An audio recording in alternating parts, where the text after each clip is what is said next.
So we have 10 ships right now that are stuck in the upper Gulf and can't get out. And we have numerous ships in the tens of ships that are on their way to the region, and for which we have had to have contingencies about where they're going to drop the cargo. So over the last 15 years of my time spent in commodity and capital markets, I've not seen this level of disruption before. The reality is that, for example, Maersk, the largest in the world, has suspended the Gulf state bookings as it waits to see how long this conflict is going to continue. The chief executive of Maersk has said that some of his ships are stuck in the Persian Gulf. There's about 10 ships stuck up there. However, the company is also avoiding Bab el-Mandeb in the Straits, where Clerc says they can manage in the short run. So you've got two major areas at the moment. You've got the Straits of Hormuz, where they are not going, and you've got the Red Sea, once again, where they are not going. What this means for Maersk ships is they either have to just basically there, or they just continue. It's an impossible situation. So not surprisingly, as the war drags on, the major disruptions continue. So we have 10 ships right now that are stuck in the upper Gulf and can't get out. And we have numerous ships in the tens of ships that are on their way to the region, and for which we have had to have contingencies about where they're going to drop the cargo. They're not going to wait for the strait to reopen. We will stage the cargo either in Oman or in Jeddah or in other places, in ports where we have access, and then the ship will go on their way to their next assignment from there. It's the Strait of Hormuz, so you're not going into that waterway. Are there any other areas that you're avoiding at the moment? So for us, the Bab el-Mandeb Strait between the Arabian Sea and the Red Sea is also closed as a precaution, because you will remember that for the last 2 years we have been subject to attack by Houthi militias in Yemen, which are a proxy of Iran. And we feel that as much as the war so far has been focused on the upper Gulf, there is a risk that the proxies are being mobilized and start to take international shipping again as a target. And therefore we have decided to reverse the reopening of the Red Sea and continue to sail the long way around Africa. Now, this would be bad enough if it was just for goods and containers for the region.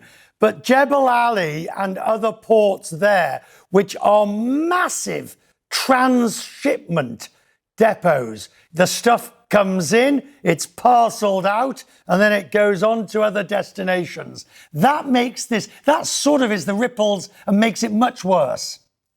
It's true. I mean, some of the hubs on which global trade does rely on are actually being affected, are being closed by the situation right now. It's true from Jebel Ali, it's true for Abu Dhabi, it's true for a few of those hubs, and this is going to create ripple effect, I think, for a while, as we need to see how this is going to sort itself out.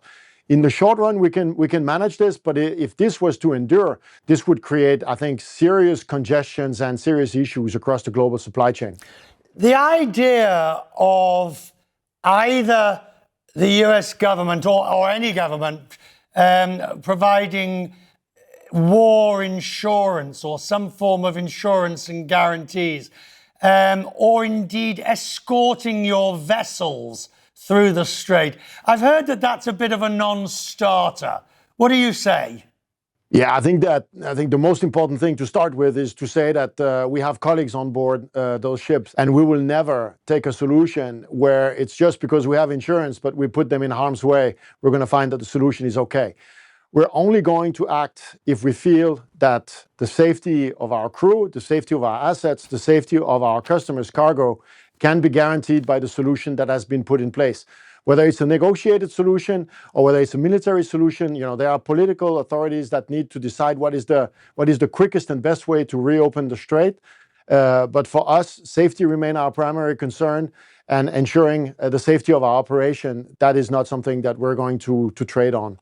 What do you make of the Chinese calling you and MSC in to basically complain about higher surcharges or premia because of extra costs. Freight charges are going up, and now the Chinese are piling on with their complaints to you. What have you told them? I think it's important to understand that a lot of the flow of oil that comes out of the Gulf actually is serving the needs of the Arabian Peninsula, but also of Asia. And therefore, this energy crisis could have significant consequences on Asian economies. And it's only natural for the Chinese government to be concerned about how this is shaping and to have dialogue with some of the strategic partners that serve China on other segments. We don't do tankers, but on other segments, and want to engage on how is the picture evolving, how are we going to deal with some of that. They do understand that the significant cost increases we are faced with right now as a result of the situation, we cannot shoulder by ourselves, but they also want to make sure that there is fairness in the way that we deal with them, which I think is a fair concern, and we're in constant dialogue with the Chinese government on multiple issues. This is just one that is quite high on the agenda right now. I mean, Maersk, giant, you're well used to crises. This is you faced everything at some point as a shipping company, but this is on a scale that's almost impossible to manage. So, what do you make of it? I mean, we are clearly in uncharted territory. I think the main concern we have more or less resolved today, the safety of our crews for the time being, to the best of our ability. We have solved for the cargo flows to the best of our ability. I think the big problem that we have to solve now is, with the strait being closed, there is enough oil in the world, but there is not enough oil everywhere in the world. There is dislocations in the market where some areas have plenty of fuel and other areas could face shortages. And we need to be proactive in moving fuel around so that when we come to ports, we actually have the fuel that we need to keep on powering our network on. And that is something that is completely new. So I think for me, the only parallel that there is COVID, where something we hadn't tried before either, where we need to really familiarize ourselves with completely new areas, such in this case, moving fuel around the globe so that we have the right amount in the right time at the right price. The war in Iran not just having an impact on oil and gas prices, though they are both up, it is also threatening fertilizer supplies, critical for crops and food production. The Middle East is home to some of the world's largest fertilizer plants, and it's a major producer of the raw materials necessary to make fertilizer. Around 25 to 35% of the global trade in those raw materials passes through the Strait of Hormuz. But right now, pretty much nothing is passing through the Strait of Hormuz. With us now, Chris Abbott, CEO of the biotech company Pivot Bio. Chris, thanks so much for being with us. Will you just explain better than I just did about why the Persian Gulf, why the Strait is so important for fertilizer coming to the United States?